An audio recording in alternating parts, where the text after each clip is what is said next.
বিশ্বনবী তাসবিহগুলো আঙ্গুলের গিড়ায় পড়তেন। কোথায় পড়তেন? এইভাবে।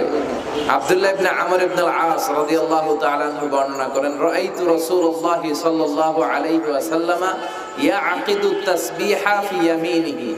তিনি বলেন, আমি বিশ্বনবীকে নামাজের পরে এই ডান হাতের গিড়ায় গুনে গুনে তাসবিহ পড়তে দেখেছি। ডান হাতটা উপরের দিকে করে। ডান হাত আছে না সবার? হাত কয়টা আমাদের? একটা ডান হাত, একটা বাম হাত। এই পৃথিবীতে মানুষগুলো দুই পন্থী, একটা ডান পন্থী আর একটা। আমরা কোন পন্থী? চিল্লায় বলেন, আমরা কোন পন্থী? এই ডান হাতের এই গিটগুলোর মধ্যে পড়বেন। তাসবিহ দিয়ে পড়া জায়েজ, কিন্তু এইটা পড়া সুন্নাহ। এইভাবে সুবহানাল্লাহ করে পড়া সুন্নাহ। আলহামদুলিল্লাহ পড়েন। কারণ পৃথিবীর এই যে বড় বড় বিজ্ঞানীরা মাইক বানাতে পারে, মোবাইল বানাতে পারে, কম্পিউটার বানাতে পারে, কিন্তু পৃথিবীর সব বিজ্ঞানীরা মিলে একটা বাচ্চা বানাতে পারবে? একটা সন্তান বানাতে পারবে? আর্টিফিশিয়াল মাঝে মাঝে রোবট বানায়। গোটা বিশ্বের সবগুলো রোবট এক জায়গায় রাখলে আল্লাহর দেয়া একটা মানুষের ব্রেনের সমান হবে? এই পৃথিবীর সবচেয়ে পাওয়ারফুল কম্পিউটারের নাম হচ্ছে দি ক্রে-1 সুপার কম্পিউটার।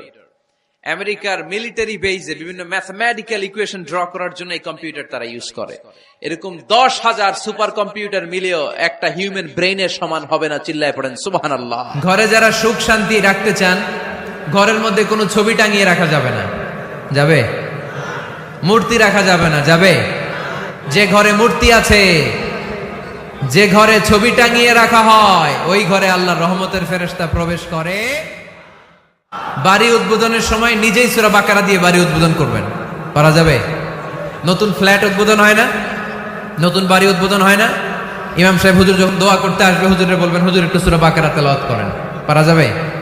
নিজেও সূরা বাকারা তেলাওয়াত করবেন। ওটারে সেফটি দিয়ে, প্রোটেকশন দিয়ে রাখবে কে? প্রশংসা যে করবে তাকে নেয়ামতের বাড়ি ধারা আরো বাড়িয়ে দিবে কে? এজন্য আফসোস করব না প্রশংসা করব? অভিযোগ করব না শুকরিয়া করব? আল্লাহ অনেক দিয়েছে, ঠিক কি না?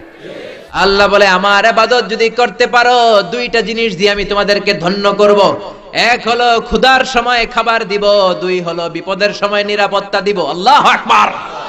আল্লাযী আত'আমাহুম মিন জু' ওয়া আমানাহুম মিন খাউফ। ক্ষুধা যখন লাগবে তখন আমাদের রিজিকের ব্যবস্থা করে দিবে কে? ওয়া আমানাহুম মিন খাউফ। বিপদের সময়, ভয়ের সময় আমাদেরকে সিকিউরিটি দিবে কে? পৃথিবীর কেউ কোনোদিন আমাদের রিজিকের ব্যবস্থা করতে পারবে না একজন ছাড়া। তিনি কে? আল্লাহ বলে, আমার মুমিন বান্দার প্রথম গুণ হলো আত-তাইবুনা। মুমিন বান্দারা তওবা করে কার কাছে? আর জোরে বলেন, কার কাছে? আমাদের পাপ হয় নাই, গুনাহ হয় নাই, অন্যায় হয় নাই, এরকম কোন মানুষ আমরা এখানে আছি নাকি? জোরে বলেন। এজন্য আজকে আমরা তওবা করব কার কাছে? আমাদের তওবা কবুল করে নিবে কে? আমি আল্লাহর ফয়সালা হলো, এই পৃথিবীতে ইবাদত কারো করা যাবে না একজনের ছাড়া। তিনি কে? কারো জিকির করা যাবে না একজনের ছাড়া। তিনি কে? কাউকে সেজদা দেয়া যাবে না একজনের ছাড়া। তিনি কে? মাজারে সেজদা দেয়া যাবে নাকি? সেজদা দিবেন কাকে? চিল্লায় বলেন। আল্লাহ বলে, আমার ইবাদত যদি করতে পারো, দুইটা জিনিস দিয়ে আমি তোমাদেরকে ধন্য করব। এক হলো ক্ষুধার সময় খাবার দিব, দুই